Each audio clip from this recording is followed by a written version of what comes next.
Mis hermanos, quiero iniciar señalando algo que es común en medio de la sociedad, y es tener una concepción en torno al hombre de bondad. Es decir, si tú le preguntas a alguien allá afuera, muy posiblemente el gran porcentaje de respuesta es que piensen que el hombre inherentemente es bueno, que lo que ha sucedido es que las circunstancias que le ha tocado enfrentar en la vida es la que lo ha llevado a tomar decisiones erradas, decisiones en contra de la voluntad de Dios. Ese es el concepto normal que hay en las personas, que el hombre en su interior es bueno. Las circunstancias son los que lo han llevado a actuar de manera errónea. Este pensamiento es plasmado históricamente por la famosa afirmación del pensador humanista Rousseau, quien en sus cartas al político francés Malesherbes escribió lo siguiente: oh Señor, si alguna vez hubiera podido escribir la cuarta parte de lo que vi y sentí bajo aquel árbol, con qué sencillez habría demostrado que el hombre es naturalmente bueno y que solo por las instituciones se vuelven malvados, terminaba de señalar Rousseau. Ese es el pensamiento común. El hombre nace bueno y la sociedad lo corrompe. Lo han parafraseado de esa manera, este pensamiento de Rousseau. Ahora, eso es terrible, porque si el hombre es inherentemente bueno, ese pensamiento es terrible, porque si el hombre es inherentemente bueno, realmente no tiene necesidad de un Salvador. Él podría llegar a ser, librándose de las circunstancias difíciles de la vida, entonces generar una buena vida y poder ser agradable a Dios. Así que este pensamiento, que es un pensamiento erróneo, engañoso, es terrible. Pero más terrible es que haya cristianos que lo crean. Eso sí es más terrible. Porque entonces, ¿en qué sentido se necesita un Salvador? Un cantante famoso de música cristiana, muy conocido, del cual no quiero dar el nombre, escribió un libro y en ese libro señaló lo siguiente: en México hay un comercial en televisión en el que se muestra la escena de un bebé de pocos meses de nacido, desnudo, sonriendo y balbuceando. La imagen es muy tierna. Mientras se ve el bebé, alguien habla y dice algo así: este es un buen mexicano. Este es un mexicano que no conoce la corrupción, el cohecho, la violencia, el maltrato. De nosotros depende que siga igual. Y dice este famoso cantante de alabanzas. Parte de este comercial es teología en su forma más pura. Los bebés nacen santos sin conocer el pecado. Eso es algo terrible, eso es antiescritural, eso no es lo que enseña la bendita palabra del Señor. Así que ese pensamiento que es común en medio de la sociedad caída, lo terrible, lo trágico es que sea común al interior de la iglesia. Pero ese pensamiento es destruido por el desarrollo de la historia de la redención. Si hay alguien que se acerca a la bendita palabra del Señor y empieza a estudiarla desde el libro de Génesis, se va a dar cuenta inmediatamente del estado de corrupción en que nace el hombre. El hombre nace destituido de la gloria de Dios y con una naturaleza inclinada hacia el pecado, culpable y corrupto. Esa es la manera en que el hombre nace. Y la historia de la redención así lo enseña. La única esperanza que tiene el hombre es la provisión que Dios prometió desde la misma caída del hombre, allí en Génesis 3:15. Allí, esa es la única esperanza que tiene el hombre. Aquella simiente de la mujer que aplastaría la cabeza de la serpiente. Y en el transcurrir de la historia de la redención, el hombre pudo experimentar el juicio de Dios. Por ejemplo, el diluvio universal. Y uno pensaría, después de un evento cataclísmico como este, ¿cómo es posible que el hombre pudiese llegar una vez más sus pasos en contra de la voluntad de Dios? Pero el pecado está tan arraigado en el ser del hombre, está metido en su ser, en su alma, que la rebelión contra Dios continuó a pesar del diluvio. Y entonces se incrementó esa rebeldía en contra de Dios y vino un juicio, escucha esto, aún más terrible que el diluvio. Casi siempre cuando las personas comparan lo que nos enseña Génesis 6 en adelante en torno al diluvio universal con Génesis 11, en torno a lo que ocurre en Babel y lo que hace Dios en medio de Babel, tratan de colocar en un grado inferior el juicio de Dios en torno a lo que había acontecido en el diluvio. Pero lo que ocurrió en Babel fue más atroz, ese juicio divino, fue más duro. Porque en Babel Dios confunde las lenguas. Lo que sucedió al confundir las lenguas es que la promesa, la única esperanza que tiene el hombre para ser salvo, Génesis 3:15, la esperanza de aquel que habría de venir, se empezó a desvanecer en medio de los pueblos, empezó a olvidarse, y eso es terrible. No había esperanza. La única forma en que el hombre regresa a Dios es a través de la persona y obra del Señor Jesucristo. Pero si esa esperanza se desvanecía en medio de la historia de la redención, que fue lo que trajo el juicio en Babel con la confusión de las lenguas, no había esperanza para el hombre. Pero la gracia y la misericordia divina, en torno a esa terrible situación en la que se hallaban los hombres, ya disminuyendo en su pensamiento la esperanza de aquel que habría de venir, la gracia y la misericordia divina una vez más es patente, y a través de las promesas realizadas a un hombre pagano, a Abraham, una vez más Dios coloca esa esperanza de Génesis 3:15 de la simiente de la mujer, una vez más la coloca en una familia, una vez más la deposita allí. En Génesis capítulo 12, versículo 3, Dios le dice a Abraham era un pagano, Abraham era un idólatra, vivía en Ur de los Caldeos, pero la gracia de Dios depositó una vez más esta verdad allí, en medio de esa familia. Bendeciré a los que te bendijeren, y a los que te maldijeren maldeciré, y serán benditas en ti todas las familias de la tierra. Dios deposita una vez más la promesa de Génesis 3:15 en la familia de Abraham y sus descendientes. Y lo que sucede es que Abraham desde ese mismo momento empieza a vivir en pos de esa promesa y empieza a ser transformado en su ser. La riqueza, el anhelo, el tesoro para este hombre a partir de ese momento fue la promesa que se le había dado. ¿Cuál promesa? La promesa de que de su simiente vendría uno que sería bendición para todas las naciones de la tierra. Es decir, la recopilación de Génesis capítulo 3, versículo 15 en torno a la simiente de la mujer que aplastaría la cabeza de la serpiente. La riqueza para Abraham era eso. La riqueza para Abraham no eran los aspectos materiales como se nos tratan de mostrar hoy en torno a la vida de Abraham. La riqueza para Abraham era la promesa. Y esto podemos verlo dentro del desarrollo de la historia de la redención. Cuando Abraham, habiendo rescatado a familias y tesoros y riquezas de un grupo confederado de reyes de Oriente que habían tomado por prisionero a los reyes de Sodoma y de las personas que vivían allí, Abraham los liberta por la mano del Señor, y entonces, viniendo después de ese triunfo, sale el rey de Sodoma y le dice lo siguiente. Acompáñame a Génesis capítulo 14, versículo 21. Entonces el rey de Sodoma dijo a Abraham: dame las personas y toma para ti los bienes.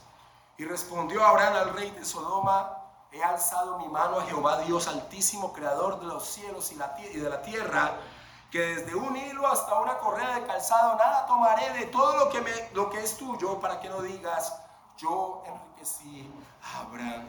Para Abraham la riqueza no son los aspectos materiales. La riqueza de Abraham era la promesa que se le había dado en torno a la simiente que vendría de parte de él.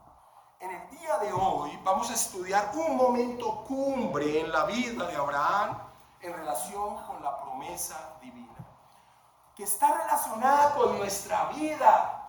Porque lo que vamos a estudiar en esta mañana en torno al desarrollo de la historia de la redención, Dios va revelando al hombre por medio de la historia de un pueblo la realidad de la manera en que el hombre puede regresar a Dios de su exilio. Así que en el día de hoy vamos a estudiar este momento cumbre en la vida de Abraham, pero es un momento que nos enseña a nosotros la manera en que la gracia de Dios nos ha permitido una vez más regresar al Padre. Veamos el texto a estudiar en esta mañana. Génesis capítulo 15, como ya lo leímos, del versículo 1 al versículo 21. Una vez más leámoslo. Después de estas cosas vino palabra de Jehová a Abraham en visión diciendo: no temas, Abraham, yo soy tu escudo y tu galardón será sobremanera grande. Y respondió Abraham: Señor Jehová, ¿qué me darás siendo así que ando sin hijo? Y el mayordomo de mi casa es ese Damaseno Eliezer. Dijo también Abraham: mira que me has dado prole, y aquí que será mi heredero, un esclavo nacido en mi casa.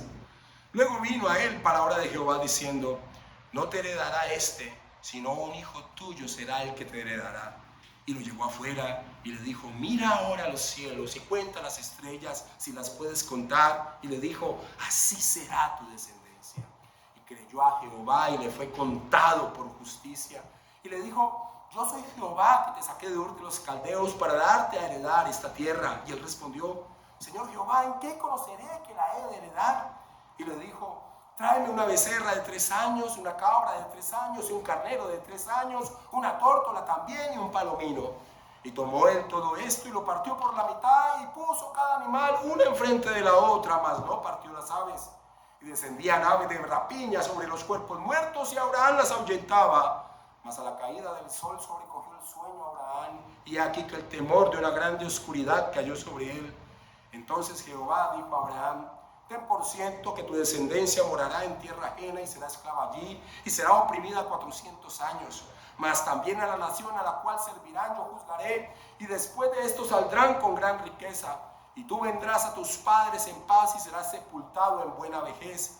Y en la 4ª generación volverán acá, porque aún no ha llegado a su colmo la maldad del amorreo hasta aquí.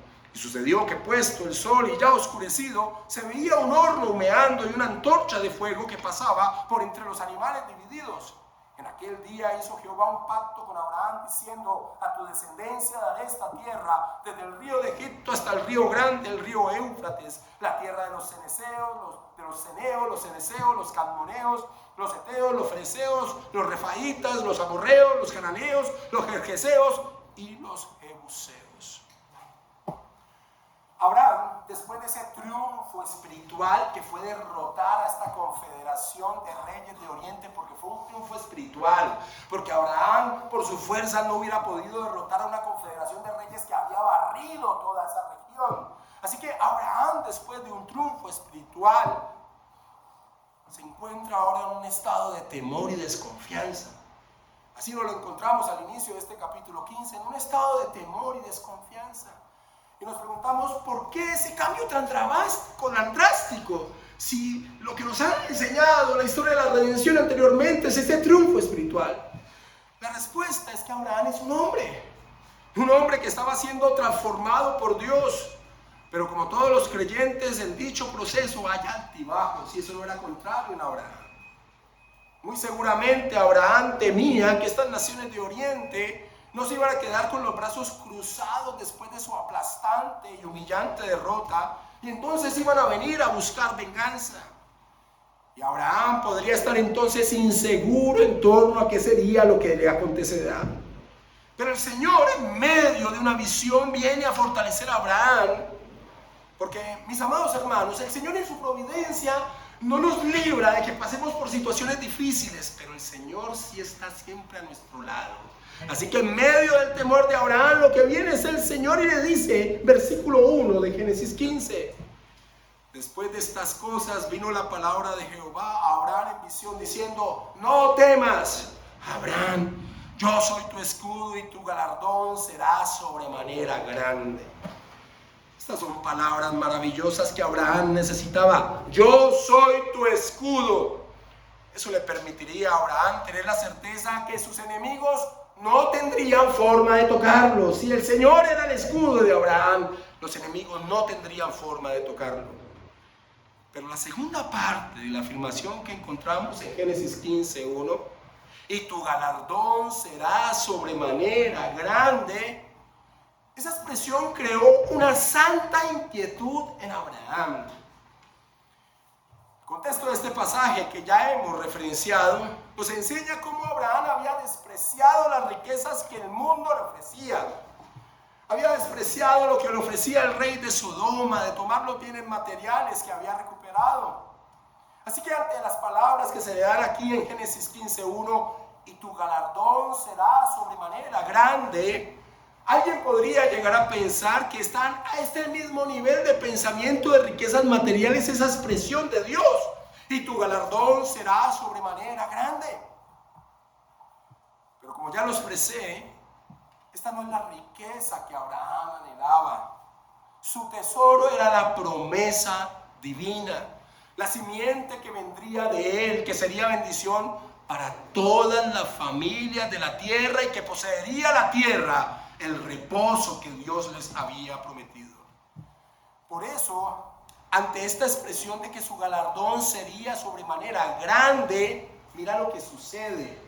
Abraham inmediatamente lo vincula con la promesa de la simiente y realiza el siguiente cuestionamiento al Señor. Abraham no está pensando en riquezas materiales, porque si fuesen las riquezas de Abraham las materiales, podría haber aceptado lo que el rey de Sodoma le ofrecía, o podría haber vinculado esta expresión del Señor en Génesis 15:1 con aspectos materiales. Pero lo que sucede es que Abraham lo va a vincular con la promesa de la simiente, versículo 1 al 3 de Génesis 15.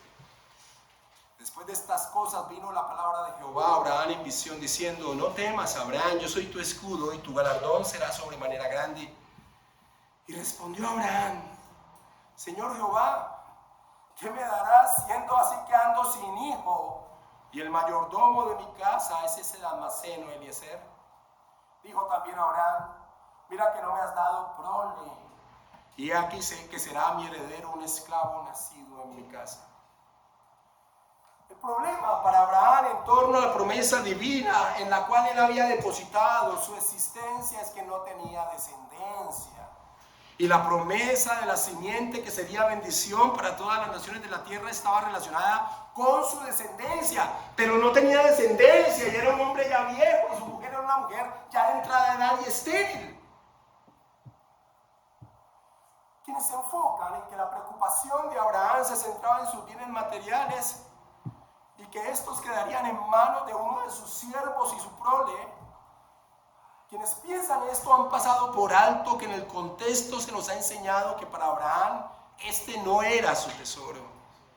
Para Abraham su tesoro era la promesa de la simiente, y ese es el cuestionamiento que hace a Dios cuando le dice que su galardón será sobremanera grande. Mira cómo lo expresa el puritano Matthew Henry. Si suponemos que Abraham en este pasaje tenía un ojo puesto en la simiente prometida, la impertinencia de su deseo era muy razonable. Para él todo era nada si no tenía la prenda de aquella gran bendición, ni la certeza de su relación con el Mesías, de lo cual Dios ya le había animado a mantener la expectación. Su creer en el Señor consideraba no solamente al Señor que prometía, sino al Señor prometido, al Señor Jesús, el mediador del nuevo pacto. Mis hermanos, si algo aprendemos en torno a la historia de la redención es que todo gira en torno a la persona y obra de nuestro Señor Jesucristo. Quien estudie las Escrituras sin esos lentes cristológicos malentiende la historia de la redención y se va a quedar en torno a la expectativa de un pueblo que al día de hoy todavía muchos lo miran esperando algo. Por eso lo que a continuación Dios le dice a Abraham, para él se convierte en su gozo, en su deleite. Versículo 4 al 5 de Génesis 15. Luego vino a él palabra de Jehová diciendo: no te heredará sino un hijo tuyo será el que te heredará. Y lo llevó fuera y le dijo: mira ahora los cielos y cuenta las estrellas si las puedes contar. Y le dijo: así será tu descendencia. La simiente prometida vendría. La promesa del Señor se cumpliría. Y a pesar que a los ojos humanos esta promesa parecía imposible porque él era un hombre de avanzada edad y su mujer Sarai era estéril, la Escritura nos dice que Abraham creyó. Abraham creyó, como dice el apóstol Pablo en torno a ese momento de la historia de la redención. Abraham creyó en esperanza contra esperanza. Creyó aún a pesar de lo evidente, de la imposibilidad humana en torno a la promesa. Y eso también nos lo enseña la historia de la redención. Que el hombre sea salvo es por algo que no tiene la capacidad el hombre de conseguirlo. Si es salvo es por la provisión divina que Dios daría. Pablo lo expresa así, escucha en Romanos 4, versículos 18 y 19. Él creyó, hablando de Abraham en ese momento, él creyó en esperanza contra esperanza para llegar a ser padre de muchas gentes, conforme a lo que se le había dicho, así será tu descendencia. Y no se debilitó en la fe al considerar su cuerpo que estaba ya como muerto, dice Pablo, siendo de casi 100 años, por la esterilidad de la matriz de Sara. Dios, por medio de un descendiente suyo, de Abraham, su simiente, traería la solución a la condición miserable de los hombres, como se le había prometido en Génesis 12:3, y serán benditas en ti todas las familias de la tierra. Así que Abraham se gozaba en la provisión de Dios para la salvación, y esa confianza en la promesa divina, esa confianza en aquel que habría de venir, llevó a que Dios diera una declaración legal sobre Abraham. Esa confianza de Abraham en torno a que la promesa se cumpliría. Sí, a pesar de lo evidente, a pesar de la imposibilidad humana, aquel que sería la bendición para todas las naciones de la tierra vendría. Y Abraham lo creyó. Y en torno a ese creer de Abraham, Dios da una declaración legal sobre él. Versículo 6. Y creyó a Jehová y le fue contado por justicia. Por su fe en la promesa, por su fe en aquel que habría de venir, Abraham fue considerado justo, es decir, aprobado delante de Dios. Y el lector de la historia de la redención hasta aquí se pregunta, pero ¿cómo es posible que Dios considere justo a uno que no lo es? Abraham era un pecador como todos los hombres. ¿Cómo Dios lo puede considerar aprobado para estar en su presencia? Y la respuesta es esta. Desde la caída del hombre, hermano, escucha esto. Desde la caída del hombre en el Edén, el único camino que existe para regresar a Dios es colocar la confianza, nuestra vida, en la persona y obra de aquel que fue prometido en Génesis 3:15, la simiente de la mujer, nuestro Señor Jesucristo, quien aplastaría la cabeza de la serpiente. Hermanos, a Adán se le había dado la consideración de entrar en pacto con Dios a través de obras de obediencia. Si Adán obedecía a Dios en un tiempo determinado, lograría la vida eterna junto a su Señor, la vida. Esa condescendencia, porque no era algo natural en el hombre tener esa relación íntima para siempre. Esa condescendencia se quiebra por el pecado de Adán, y a partir de ese instante el hombre ni tiene la capacidad ni está esa condescendencia dada de que a través de obras el hombre pueda tener relación con Dios. La única manera de poder tener relación con Dios una vez más es confiar en aquel señalado en Génesis 3:15, la simiente de la mujer.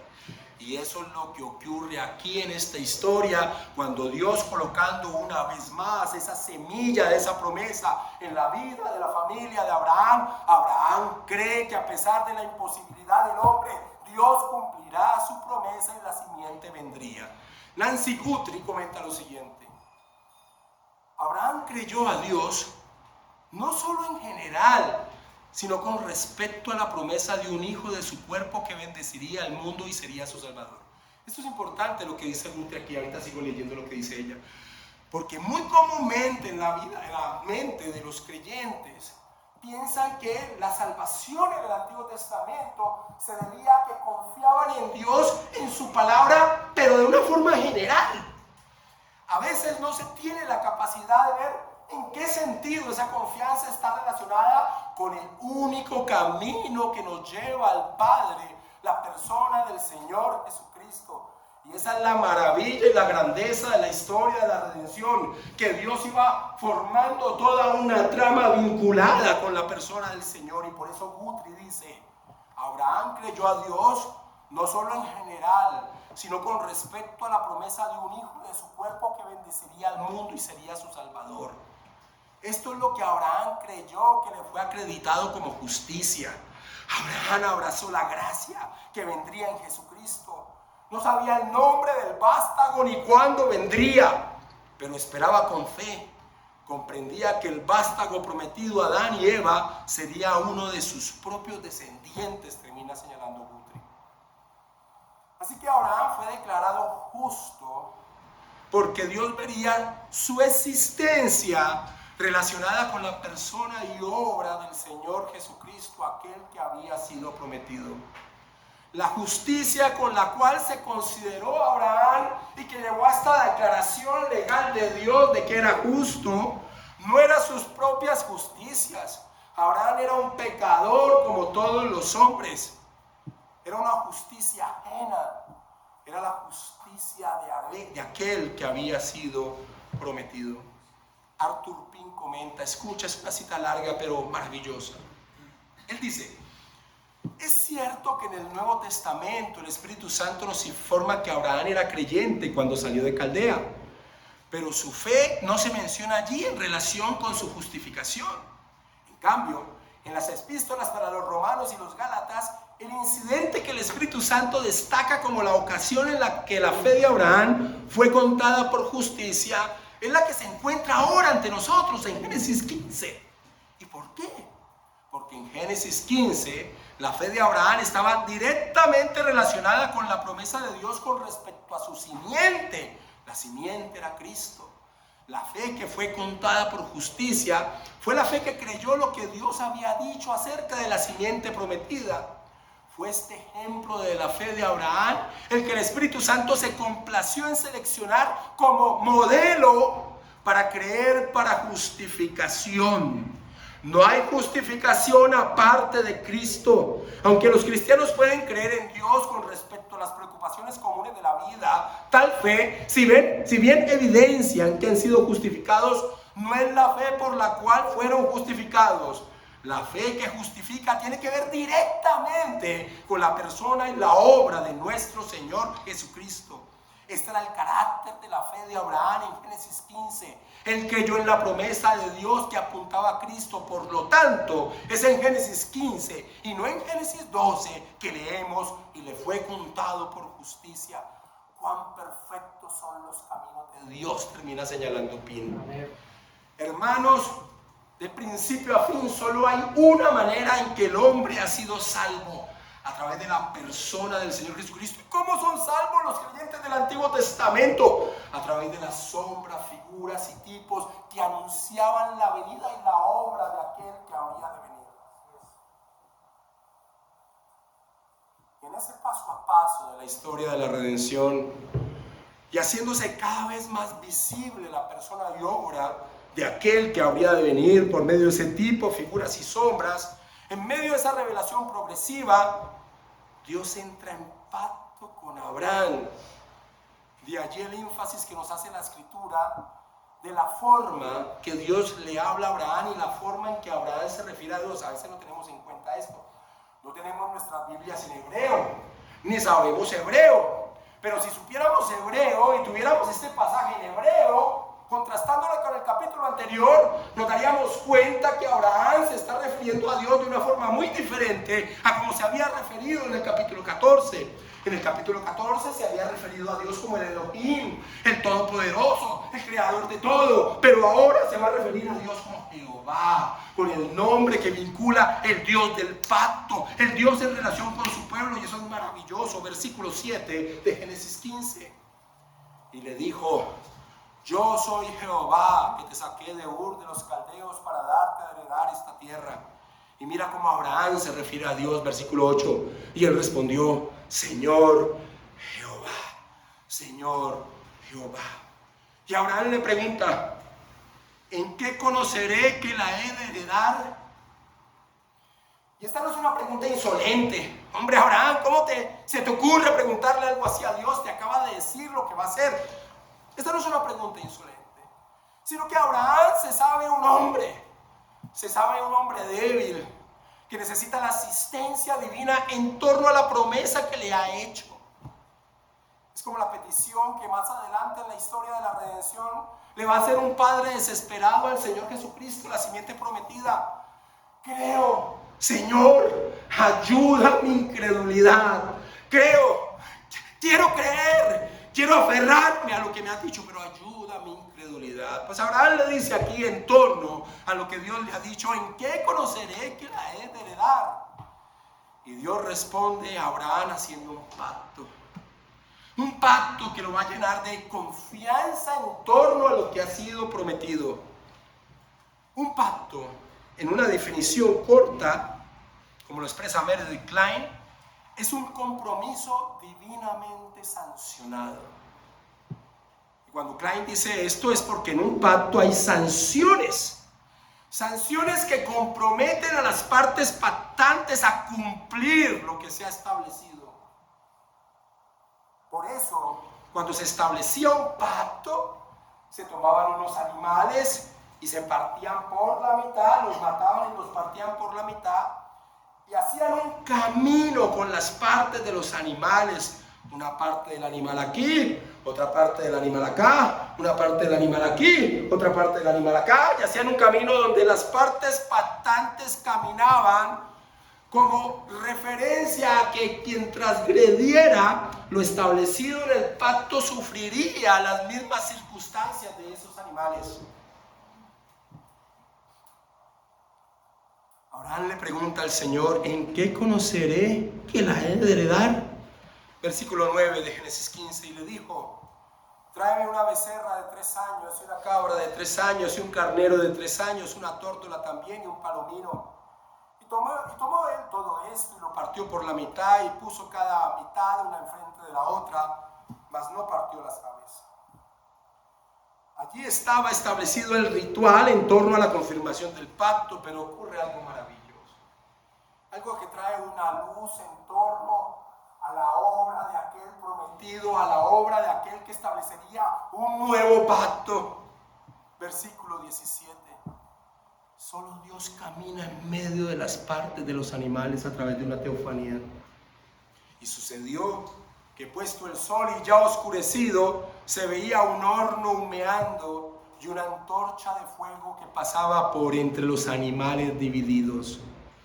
Solo Dios camina en medio de las partes de los animales. Abraham no caminó al lado de Dios, así que sin dudas lo prometido por Dios se iba a cumplir. La simiente que tomará posesión de la tierra se cumpliría, pues Dios es el único que va a asumir las consecuencias en torno a lo que se había establecido. Así que hay una seguridad que se le da a Abraham por medio de esto que él ve. Una teofanía es una representación visible de la presencia de Dios. Y aquí hay una representación visible por medio de una antorcha de fuego y un horno humeante que pasa por en medio de los animales, enseñándole a Abraham que ese pacto Dios lo iba a cumplir, porque es el único que se comprometía en torno a ello. Abraham lo único que tenía que hacer era creer, confiar. Así que este pacto de Génesis 15, este pacto que Dios establece con Abraham, es un pacto de gracia. Es un pacto de gracia. Pues Abraham solo debe confiar en lo que Dios hará. De esta manera, amados hermanos, este pacto anunciaba, señalaba al que la simiente prometía, ese pacto que instauraría en el futuro la simiente prometida, el nuevo pacto, el pacto de gracia. Así que Abraham depositó su confianza, su fe en la persona y obra que este pacto anunciaba. Pero hay algo más que sucede en medio de la realización de este pacto que Abraham tenía que tener presente, versículo 11 en adelante. Y descendían aves de rapiña sobre los cuerpos de los cuerpos muertos, y Abraham las ahuyentaba. Mas a la caída del sol sobrecogió el sueño a Abraham, y aquí que el temor de una grande oscuridad cayó sobre él. Entonces Jehová dijo a Abraham: ten por cierto que tu descendencia morará en tierra ajena y será esclava allí, y será oprimida 400 años. Mas también a la nación a la cual servirán juzgaré yo, y después de esto saldrán con gran riqueza, y tú vendrás a tus padres en paz y serás sepultado en buena vejez, y en la 4ª generación volverán acá, porque aún no ha llegado a su colmo la maldad del amorreo hasta aquí.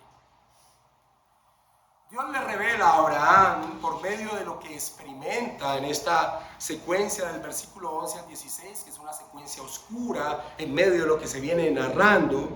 Dios le revela a Abraham que en pos de la realización de la promesa, momentos oscuros vendrán. Ahuyentar las aves de rapiña, la paciencia, el sueño, la oscuridad, el temor, indicaban esto. Pero al final, Dios cumpliría lo que se había prometido. Así que con estas palabras que Dios le dio a Abraham, él entendió que su recompensa trascendía su vida, esta vida terrenal. Se le dice que va a ser enterrado en buena vejez. La promesa trascendía este periodo terrenal de su vida. Él no vería la consumación del cumplimiento de la promesa. Pero ¿sabes qué es maravilloso? Abraham la percibió en algún sentido aquí. La percibió cuando vio a Dios pasando en medio de los animales. Entendió que la promesa era segura. Su simiente vendría y sería bendición para todas las familias de la tierra. Versículo 18 al 21. En aquel día hizo Jehová un pacto con Abraham, diciendo: a tu descendencia daré esta tierra, desde el río de Egipto hasta el río grande, el río Éufrates, la tierra de los ceneos, los ceneseos, los cadmoneos, los heteos, los fereceos, los refaitas, los amorreos, los cananeos, los gergeseos y los jebuseos. Hermanos, esta es la historia de la redención. Esa es la historia de la redención. Hermanos, pero siempre que estudiamos la historia de la redención, tenemos que preguntarnos lo siguiente. En este caso, en torno a este pasaje, ¿cuál era la intención del escritor bíblico en torno al contexto en que vivía? En otras palabras, ¿cuál era la intención de Moisés al escribir esto y enseñárselo al pueblo que lideraba por el desierto? ¿Cuál era la intención que tenía Moisés al escribir esto y enseñárselo al pueblo que lideraba? La intención es evidente, mis hermanos. Los israelitas eran los descendientes físicos de Abraham. Así que ellos podían verse señalados cuando el Señor le dijo a Abraham en el versículo 5, y lo llevó fuera y le dijo: mira ahora los cielos y cuenta las estrellas si las puedes contar. Y le dijo: así será tu descendencia. Ellos, los israelitas, ese grupo inmenso de personas que vagaban por el desierto hacia la tierra que Dios les había prometido, eran la descendencia física de Abraham. Así que en torno a esto que Abraham les está enseñando aquí, sin dudas tenían la certeza ahora que tomarían la tierra que Dios les había prometido. Los mismos límites que leímos al final del versículo capítulo 15, los mismos límites de la tierra habían sido establecidos por el Señor, y ninguno de los pueblos que habitaban allí podrían hacerle frente, pues era una promesa incondicional de que Dios les daría esa tierra. Claro que tiene que relación con el pueblo israelita. ¿Qué le correspondía a Israel hacer? Creer. Ellos, Israel, lo que tenían que hacer era creer. No es casualidad que la primera ciudad que toman después de pasar el Jordán, que sea Jericó, sea de una manera tan absurda esa tomada. Confiar en que Dios iba a destruir las murallas de ese gran pueblo protegido por esas murallas. Lo único que tenían que hacer era creer. Israel era la prueba histórica que lo que Dios le había dicho a Abraham era real y se cumplía. Esa generación, sus padres y esa generación habían sido esclavos 400 años, tal cual como el Señor se lo había dicho a Abraham. Habían visto cómo se había cumplido lo que el Señor les había dicho, que Dios mismo castigó a los egipcios con tremendas plagas. Habían salido con riquezas como el Señor le había dicho a Abraham. Sin dudas, esta historia tiene relación con ese pueblo que guiaba a Moisés. Al igual que con Abraham, Dios había entrado en pacto con ellos, con Israel. Y es muy diciente la similitud del preámbulo de los dos pactos, donde Dios señala que están donde están en su presencia por la acción de su mano. Recordemos el versículo 7 de Génesis 15. Y le dijo a Abraham: yo soy Jehová, que te saqué de Ur de los Caldeos para darte a heredar esta tierra. Y mira lo que le dice a Israel en Éxodo capítulo 19, versículo 4, antes de entregar la ley del pacto. Aquí en el 15:7 le ha dicho, yo te saqué, yo soy Jehová que te saqué para darte. Y en el capítulo 19 de Éxodo, en el versículo 4, dice, vosotros visteis, le dice Dios al pueblo por medio de Moisés, vosotros visteis lo que hice a los egipcios y cómo os tomé sobre alas de águilas y os he traído a mí. Así que hay esa similitud en torno a la acción divina, en torno a la vida de Abraham, en torno a la vida de Israel, en torno a esta promesa. Es más, Israel sabía que el actual misericordioso de Jehová sobre sus vidas, cuando estaban siendo esclavizados en Egipto y gemían por la mano dura del faraón sobre ellos, ellos sabían que el actual misericordioso de Jehová se basaba sobre el pacto que Dios había entrado con Abraham, Éxodo capítulo 2, versículo 23 al 24. Aconteció que después de muchos días murió el rey de Egipto, y los hijos de Israel gemían a causa de la servidumbre y clamaron, y subió a Dios el clamor de ellos con motivo de su servidumbre, y oyó Dios el gemido de ellos, y se acordó de su pacto con Abraham, Isaac y Jacob. Pero por si esto fuera poco, en cómo Israel podía relacionar esta historia que Moisés escribía y se las presentaba, recordemos que Dios dirigía a Israel hacia la tierra prometida a través de una teofanía, de una columna de humo y una columna de humo y una columna de fuego. Esa teofanía estaba muy relacionada con lo que Abraham vio cuando se estableció el pacto, una antorcha de fuego y un horno humeante pasando en medio de los animales. Así que también podrían vincular el actuar divino de seguridad en torno a la promesa de cumplimiento por medio de la forma teofánica en que Dios se había presentado. El erudito en el Antiguo Testamento, Richard Pratt, comenta: a nosotros como lectores modernos puede parecernos extraño que Dios le confirme a Abraham apareciéndose con humo y con fuego. Pero cuando recordamos que Moisés escribió sobre la vida de Abraham para los israelitas que lo seguían hacia la tierra prometida, no es sorprendente que incluyera este detalle. A través de los viajes de los israelitas, Dios había aparecido ante Israel de una manera que se asemejaba al horno humeante y a la antorcha ardiente. En la nube de gloria que los conducía hacia la tierra prometida, Dios aparecía ante ellos también como humo y fuego, termina señalando Pratt. Así que ver la intención de Moisés al traer este relato en torno al pueblo que dirigía vagando por el desierto, su intención es evidente y el propósito igual de evidente: traer seguridad a Israel en torno a la tierra prometida. Sin dudas Dios se las daría.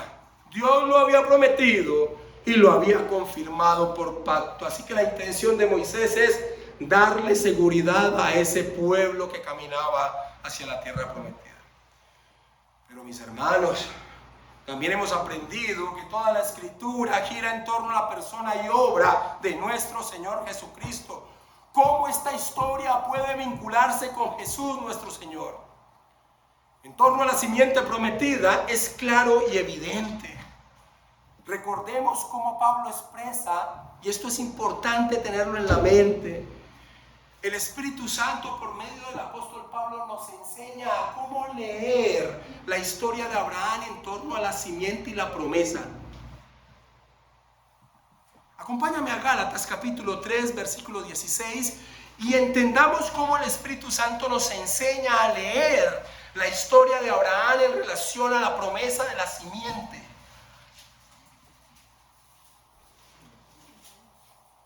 Gálatas 3:16. Ahora bien, a Abraham fueron hechas las promesas y a su simiente. Y Pablo dice, no dice, y a las simientes como si hablase de muchos, sino como de uno, a tu simiente, la cual es Cristo. La cual es Cristo. En torno a la simiente prometida, debemos entender que la promesa dada a Abraham no se enfocaba principalmente en un grupo, en una multitud, en una nación. Ellos solo eran una figura, un tipo, una sombra del verdadero pueblo de Dios. La promesa de la simiente se enfocaba en uno, en Jesucristo. Eso es lo que nos enseña la Escritura. Ahora, lo que en muchas ocasiones no es muy claro es poder ver cómo esa promesa de una tierra física podía relacionarse con la promesa en torno a la simiente, que sería bendición para todas las familias de la tierra. ¿En qué sentido? Una promesa de algo material, como una tierra, tiene algún vínculo con la obra que llevaría a cabo el Señor Jesucristo en torno a su pueblo. A esto respondemos que la tierra para Abraham, recuerda que Dios le dice que vaya a la tierra que Él le mostrará. La tierra para Abraham y la tierra para Israel, un pueblo esclavo por 400 años, se le dice que salgan a una tierra que se les promete. La tierra tanto para Abraham como para Israel era llegar al reposo. Era llegar al reposo. Así que poseer la tierra era un vínculo con el reposo, con el descanso. Era llegar a la meta. Era llegar a lo que Dios había prometido. En Josué, recordemos que Josué es quien lidera la toma de la tierra prometida.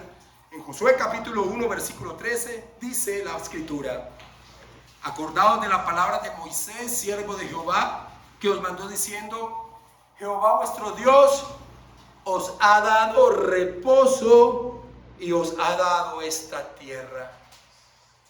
Ese reposo, la tierra prometida, esa tierra física, solo era una sombra, un tipo, una figura del verdadero reposo que el hombre necesita. El reposo que solo la simiente prometida podía dar. El reposo de buscar por medio de obras que el hombre pueda regresar del exilio a la presencia de Dios. Es dejar de vagar como un nómada en la existencia y hallar descanso en Cristo. Ese es el verdadero reposo que el hombre necesita. El Señor Jesucristo dijo: venid a mí, todos los que están cansados y estáis trabajados y cargados, y yo os haré descansar. Llevad mi yugo sobre vosotros y aprended de mí, que soy manso y humilde de corazón, y hallaréis descanso para vuestras almas, porque mi yugo es fácil y ligera mi carga. El autor de Hebreos lo expresa de esta manera: temamos pues, no sea que permaneciendo aún la promesa de entrar en su reposo, algunos de vosotros parezca no haberlo alcanzado. Porque también a nosotros se nos ha anunciado la buena nueva como a ellos, hablando de aquellos que en el Antiguo Testamento, ese pueblo que fue incrédulo y que no entró a la tierra prometida, el autor de Hebreos está diciendo que no nos pase como a ellos. Ellos no entraron a su reposo tipológico porque duraron que Dios le podía dar esa tierra. Que no suceda así con nosotros. Temamos pues, en Hebreos 4 versículo 1 y 2, temamos pues no sea que permaneciendo aún la promesa de entrar en su reposo, algunos de vosotros parezcan no haberlo alcanzado, porque también a nosotros se nos ha anunciado el evangelio, la buena nueva como a ellos, pero no les aprovechó al oír la palabra por no ir acompañada de fe en los que la oyeron. Así que la tierra prometida para Israel apuntaba al reposo que solo la simiente prometida podía dar. El reposo de regresar a la presencia de Dios por medio de su obra. Mitchell Chase expresa este aspecto tipológico así: por muy importante que fuera entrar en la tierra prometida, la entrada podía revertirse con el exilio, como sucedió tiempo después. Ocupar la tierra no era una situación permanente. Esta entrada prefiguraba la nueva creación a la que Jesús, el nuevo y más grande Josué, conduciría a su pueblo. La tierra prometida manaba leche y miel, pero al pueblo de Dios le espera un mejor país, una mejor nación. Josué no pudo proporcionar a los israelitas el descanso, el reposo que necesitaban. Nuestra esperanza es un descanso mejor, en una tierra mejor que el Mesías logró por su pueblo. Bendito sea el Señor. El Señor Jesucristo, en medio de un conflicto con algunos judíos, expresa lo siguiente en torno a Abraham. Juan, acompáñenme todos, Juan capítulo 8, versículo 56. ¿Qué palabras de estas tan gloriosas del Señor Jesucristo? Juan 8, versículo 56. Le dice, en un conflicto con los judíos allí presente, él dice: Abraham, vuestro padre, se gozó de que había de ver mi día. ¿Cuándo? ¿Cómo es posible? ¿Dónde? Eso crea un gran enigma en la mente de los judíos que lo escuchaban. Tú no tienes ni 50 años, ¿cómo puedes decir que has visto a Abraham? ¿Cuándo Abraham se gozó en la certeza de aquel día que señala aquí el Señor Jesucristo? En Génesis capítulo 15, versículo 5. Y lo llevó fuera y le dijo: mira ahora los cielos y cuenta las estrellas si las puedes contar. Y le dijo: así será tu descendencia. Allí, en ese momento, tuvo la certeza de que la simiente prometida vendría. Pero aún más, el Señor dice, no solamente que vería y se gozó, sino que lo vio. Hermanos, y aunque con mayor potencia lo vería el día del Señor Jesús, cuando próximo a sacrificar a Isaac, su hijo, es detenido y Dios coloca un sustituto en el lugar de Isaac, seguramente está vinculado ese gozo en torno a la obra que llevaría a cabo aquel que habría de venir. Aún aquí en Génesis 15, el pasaje que hemos estudiado, Abraham pudo atisbar la obra de la simiente. ¿Cuándo? Cuando en medio del sacrificio del pacto, en medio de la muerte, Dios es quien asume las consecuencias. Allí también Abraham se gozó, como dice el Señor Jesucristo. Abraham, vuestro padre, se gozó que habría de ver mi día, y lo vio y se gozó. ¿Cuándo? En este pasaje que hemos estudiado, Nancy Guthrie comenta: Abraham no tenía idea de cuál sería el costo para que Dios cumpliera este juramento de gracia, pero por eso Abraham se regocijó al ver el día de Jesús. Ese fue el día en que Dios, en la persona de Jesucristo, recorrió el camino sangriento, marcado no con la sangre de animales divididos por la mitad, sino con su propia sangre. Abraham se regocijó al abrazar la gracia que solo vio en sombras en aquella noche oscura, termina señalando Guthrie. Dios cumplirá la promesa de dar reposo a su pueblo, a su verdadero pueblo, del cual Israel era solo un tipo, una sombra, y lo hará incondicionalmente. La obra que la simiente haría sería de pura gracia. El pacto que la simiente prometida establecería era el pacto de gracia anunciada desde la caída del hombre y revelada paso a paso, progresivamente, a través de la historia de la redención. Así que sin lugar a dudas, Génesis 15, este pasaje, expone con una luz potente, creciente, la obra y la persona de nuestro Señor Jesucristo. ¿Y cómo nos afecta esto a nosotros? Ya hemos visto la historia de la redención, hemos visto la intención del autor bíblico, hemos visto cómo se relaciona con nuestro Señor Jesucristo. ¿Y cómo nos afecta esto a la iglesia? Al igual que Israel pudo verse reflejado cuando se le dijo a Abraham en el versículo 5, mira ahora los cielos y cuenta las estrellas si las puedes contar, y le dijo, así será tu descendencia. Al igual que Israel se vio allí señalado, nosotros también nos vemos reflejados allí. Porque la descendencia de Abraham no solo fue física, sino que también tiene una descendencia inmensa espiritual. Aquellos que creen a la promesa como él lo creyó. Así que en Abraham hay dos simientes, una física y una espiritual. La física solo tenía una misión: permitir la llegada de aquel había sido prometido, pero la espiritual trasciende la historia de la redención. Antes de la venida del Señor Jesús, aquellos que colocaron su fe como Abraham en la promesa, una mirada hacia el futuro por medio de sombras, tipos, figuras, que en medio de la historia de la redención iban dando una fe prospectiva hacia adelante. Así fueron salvos los creyentes en el Antiguo Testamento. ¿Cómo? Porque creyeron en la promesa de aquel que había de venir, que en la historia de la redención se iba revelando cada vez con mayor potencia por medio de tipos, sombras, que anunciaban la obra que él realizaría.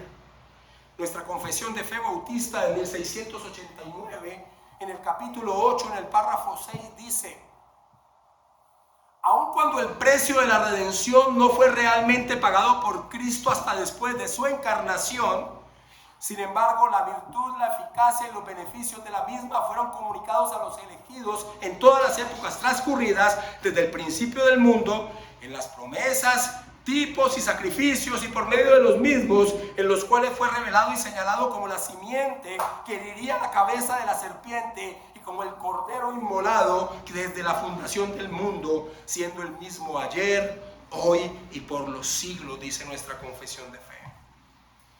¿Y cómo son salvos los creyentes después de la venida de Cristo? Aquellos que colocamos nuestra existencia en la obra consumada de nuestro Señor en la cruz. Por eso Pablo dice, y acompáñame a Gálatas 3 y vamos finalizando, Gálatas capítulo 3, versículo 6 en adelante.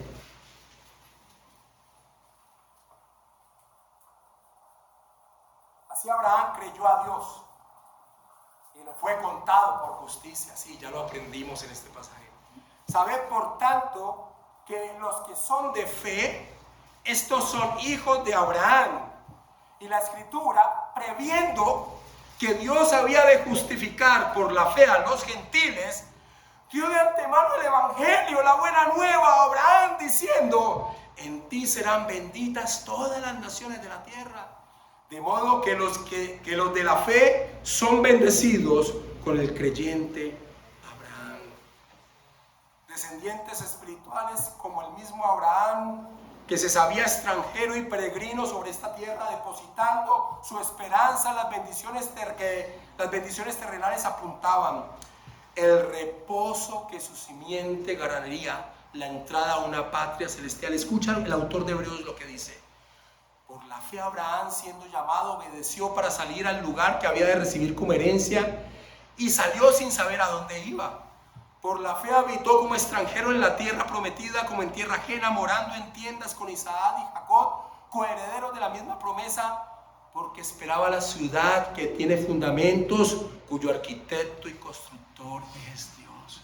En otras palabras, el Espíritu Santo nos dice: los creyentes del Antiguo Testamento no tenían su fe depositada en cosas materiales. Ellos sabían que eso material trascendía lo que señalaban. Eso es lo que el Espíritu Santo nos está diciendo por medio de las Escrituras del Nuevo Testamento. Así que Génesis 15, claro que tiene que ver con nosotros, con la iglesia de Cristo. No en torno a promesas temporales y terrenales, sino en entender cómo fue anunciado nuestro Señor Jesús, y apropiándonos de la obra ganada en nuestro favor, darnos reposo, darnos entrada al reino celestial. Pero aún más, este pasaje expone la verdad de cómo todos los creyentes de todos los tiempos, como Abraham, han sido aprobados por Dios, han sido justificados por Dios, desde la caída del Edén, a través de la fe en la promesa relacionada con la simiente particular de Abraham, Jesucristo. Así que, hermanos, y con esto finalizo, nos gloriamos en la sola gracia de Dios. La fe del creyente para nada es meritoria. El hombre no es bueno por naturaleza. El hombre no puede hacer nada en sí mismo en torno a ganarse el favor de Dios. La fe es la expresión de la absoluta dependencia del favor divino. La fe es como se ha ilustrado históricamente Es una mano extendida en pos de recibir la gracia del Señor. Por lo tanto, es una desgracia que en medio de la cristiandad una gran mayoría de supuestos cristianos piensen que tienen algún tipo de mérito en torno a poder estar en la presencia de Dios. La historia de la redención impide que alguien pueda llegar a pensar de esa manera. Hermanos, toda la gloria es de Dios. Toda la gloria es de Dios. Toda la gloria es de Dios. Desde las teofanías se mostraba, solo Dios debe llevarse la gloria. No debemos dudar. Sabemos que en el transcurso del desarrollo de nuestras vidas, en pos de vivir bajo la realidad de la obra de Cristo, la noche llegará. Así como en ese momento Dios le permitió experimentar a Abraham la oscuridad, las aves de rapiña. La noche llega. El temor puede estar presente por diferentes situaciones en nuestra vida. Pero hermanos, lo determinado por el Señor se cumplirá. Llegaremos a buen puerto. Así como Abraham bajó a su tumba confiado en lo que se le había prometido que acontecería, como sucedió. El apóstol Pablo dice que aquel que comenzó en nosotros la buena obra la llevará a buen término en Filipenses capítulo 1 versículo 6. Mis hermanos, la historia de la redención afirma nuestros pies en torno a la gloriosa obra de nuestro Señor Jesucristo. Vamos a orar, mis hermanos.